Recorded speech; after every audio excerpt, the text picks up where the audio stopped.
এবার রুকমা রায়কে জড়িয়ে ধরে বুক ফাটা কান্না প্রিয়াঙ্কা সরকারের, যে ভিডিও সামাজিক যোগাযোগ মাধ্যমে ব্যাপক ভাইরাল হয়েছে।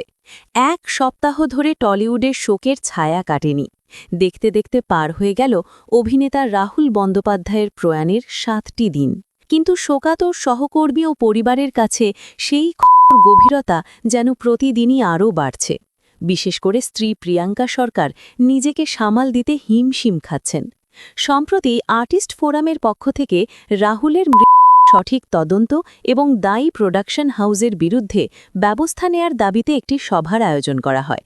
সেখানে উপস্থিত ছিলেন টলিউডের এক ঝাঁক তারকা, কিন্তু সবার নজর কেড়েছে রাহুলের স্ত্রী প্রিয়াঙ্কা সরকার। অনুষ্ঠানে প্রিয়াঙ্কার সঙ্গে দেখা হয় অভিনেত্রী রুকমা রায়ের। দীর্ঘদিনের সহকর্মী ও বন্ধুকে দেখে কান্নায় ভেঙে পড়েন প্রিয়াঙ্কা। অঝরে কান্নার দৃশ্য দেখে রুকমা রায়কে জড়িয়ে ধরে প্রিয়াঙ্কার অঝরে কান্নার সেই দৃশ্য দেখে উপস্থিত কারোরই চোখ শুকনো থাকেনি। মুখে কোনো কথা নেই, কেবল বুকের গভীর বেরিয়ে আসছিল চোখের জল হয়ে। প্রিয়াঙ্কার সেই কান্নায় মিশেছিল প্রিয় মানুষকে হারানোর হাহাকার আর ন্যায় বিচারের দাবি। উপস্থিত বাকি শিল্পীরাও প্রিয়াঙ্কার এই শোচনীয় অবস্থা দেখে মুষড়ে পড়েছেন। সোশ্যাল মিডিয়ায় এই ভিডিওটি ভাইরাল হতে সাধারণ মানুষ থেকে শুরু করে অনুরাগীরা সমবেদনা প্রকাশ করছেন। অনেকেই বলছেন, রাহুলের অকাল প্রস্থান প্রিয়াঙ্কার জীবনে যে শূন্যতা ফেলে দিয়েছে তা পূরণ হওয়ার নয়।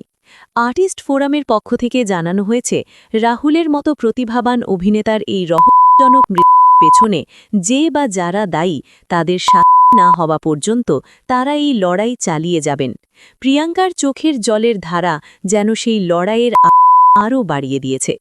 একদিকে স্বামী হারানোর বেদনা, অন্যদিকে লড়াইয়ের ময়দান। প্রিয়াঙ্কা সরকারের এই কঠিন সময় গোটা টলিউড রাস্তার পাশে। তবে রুকমা রায়কে জড়িয়ে ধরে তার সেই কান্নার দৃশ্যটি হয়ে রইল এক শোকের ইতিহাসের পুরন মুহূর্ত।